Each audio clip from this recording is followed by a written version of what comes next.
गुज़िश्ता दिनों एक डिबेट हुई दिल्ली में। मैं दिल्ली से आपसे मुखातिब हूँ, उम्मीद है कि आप बखैर होंगे। मैं उसमें शरीक नहीं हो सका, लेकिन हमारे इकबाल भाई ने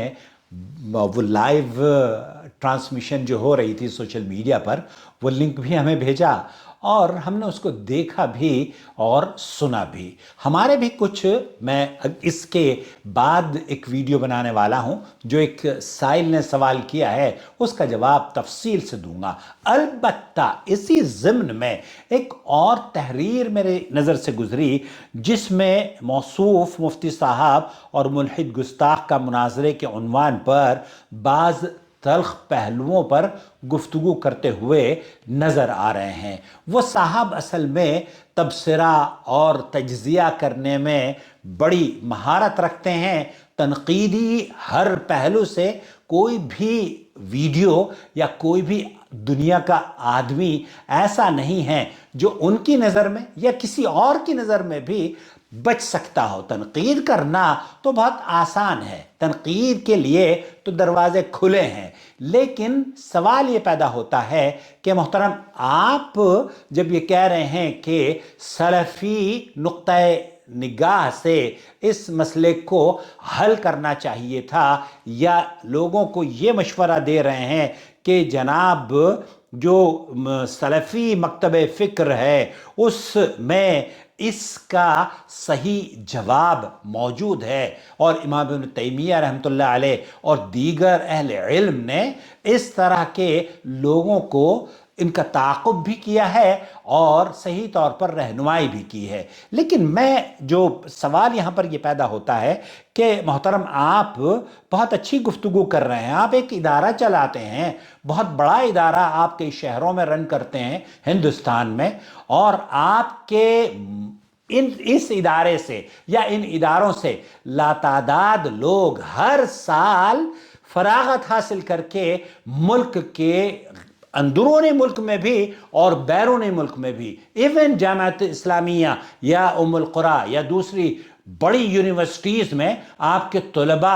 हासिल करने जाते हैं बड़ी हायर एजुकेशन। बहुत अच्छी बात है, बहुत मुबारक कदम है, बहुत अच्छा काम आपके इदारे कर रहे हैं, बच्चियों की भी तरबियत हो रही है। लेकिन सिर्फ ये कह देना कि जनाब ये शमाइल नदवी साहब हैं, ये डॉक्टर इसरार साहब हैं, ये डॉक्टर इंजीनियर फलाने हैं और डॉक्टर जाकिर नायक हैं या फरहत हाशमी साहिबा हैं, इनको ना सुने। आप बिल्कुल हक बजानिब हो सकते हैं, लेकिन हमें ये सवाल तो हम कर सकते हैं ना आपसे कि आपके इदारे ने कितने लोगों को पैदा किया है जो इस तर्ज पर गुफ्तगू करके लोगों के सामने, जिस तरीके से मैं ये समझता हूँ कि शमाइल नदवी साहब को ये जो मौका दिलाया गया है या मौका उन्होंने इस अपॉर्चुनिटी को हासिल किया है, ये अपॉर्चुनिटी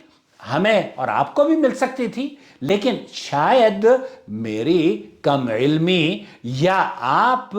जैसे बड़े इदारों के जो जिम्मेदार हैं, मैं आज उनसे मुखातिब हूँ। तनकीद करना तो बहुत आसान है, लेकिन क्या तनकीद करने से समाज की इस्लाह हो जाएगी? नहीं, उसका मुतबादिल हल भी आपको देना होगा। आपको ये चाहिए था कि जिस तर्ज पर इस शमाइल नदवी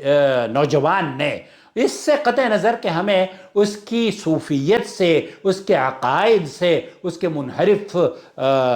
नज़रियात से इख्तलाफ हो सकता है, लेकिन हमें इख्तलाफ होने के बावजूद हम उससे इख्तलाफ भी कर रहे हैं और उसके पीछे नमाजें भी जायज़ समझ रहे हैं, तो ये भी एक अजीब व गरीब फ़िक्र लोगों ने आम की हुई है कि जनाब ये है तो बातिल, है तो गुमराह, लेकिन इनके पीछे इनकी गुमराहियत के बावजूद भी नमाजें हो सकती हैं। बहरहाल हम ये कहते हैं कि वो शख्स जो ये कहता हो कि अल्लाह रब्बुल आलमीन हर जगह मौजूद है, शेख सालेह अल फौज़ान फरमाते हैं उसकी तो अपनी नमाज नहीं होती, हम ये कि उसको अपना इमाम बनाकर पेश करें या उसको अपना कायद बना लें, उसकी इज़्ज़त और तकरीम में ऐसे ऐसे अल्फाज। या बहरहाल तो मैं यहाँ ये अर्ज़ कर देना चाहता हूँ, ये मौका नमाज और दूसरे मसाइल का नहीं है, यहाँ ये मौका है کہ ہم اپنے اداروں کو تیار کریں. ان بچوں کو جو آپ کے مدارس میں، ان بچیوں کو جو آپ کے مدارس میں پڑھ رہی ہیں، انہیں اگر وہ فرحت ہاشمی کو آپ یہ چاہتے ہیں کہ فرحت ہاشمی کو نہ سنا جائے، میں آپ سے بالکل متفق ہوں. آپ یہ چاہتے ہیں کہ ڈاکٹر ذاکر نائک کو نہ سنا جائے، انجینئر علی مرزا نہ سنا جائے، جاوید غامدی نہیں سنانا چاہیے ان کو، اسی طریقے سے ڈاکٹر ذاکر نائک صاحب کو بھی نہیں سننا چاہیے. ٹھیک ہے، میں آپ کی بات سے بالکل متفق ہوں، لیکن کیا آپ نے اس جیسی یا ان جیسی کسی ایک شخصیت کا متبادل آپ نے دیا ہے؟ نہیں. زبان بس آپ لوگوں کو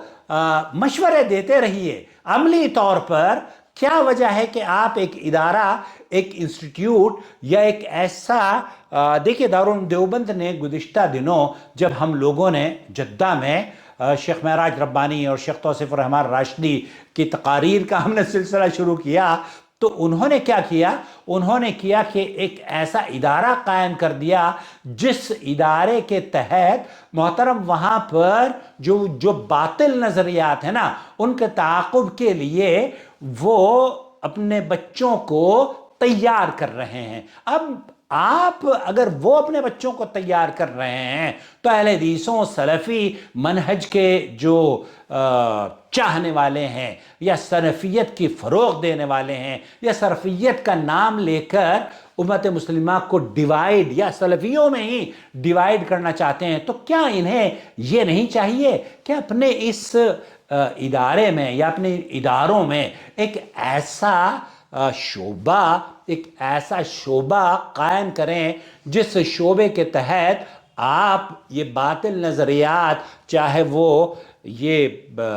جاوید اختر ہو یا دوسرے ملحد یا دوسرے باطل عقائد پر مبنی جو نشر و اشاعت کر رہے ہیں، ان کا منہ توڑ جواب دیا جائے اور سلیقے سے اپنی بات کو رکھنا لوگوں کے سامنے سکھایا جائے. میں گزارش کروں گا آپ کو میری اس گفتگو سے اعتراض کا اور تنقید کا اور اختلاف کا بھرپور حق حاصل ہے. آپ اپنے کمنٹس میں، اس ویڈیو کی کمنٹس میں ہمیں ضرور شیئر کریں. البتہ اس ویڈیو سے صرف اور صرف یہ مقصد ہے کہ اللہ کرے کہ اتر جائے تیرے دل میں میری بات. تو آپ کو کیا چاہیے؟ آپ کو یہ چاہیے کہ ایک ایسا شعبہ آپ کے ادارے میں قائم ہو، ایک شعبہ ایسا بنایا جائے جو کہ باطل نظریات کا تعاقب بھی کرے اور لوگوں کی اصلاح کرنے والا ایک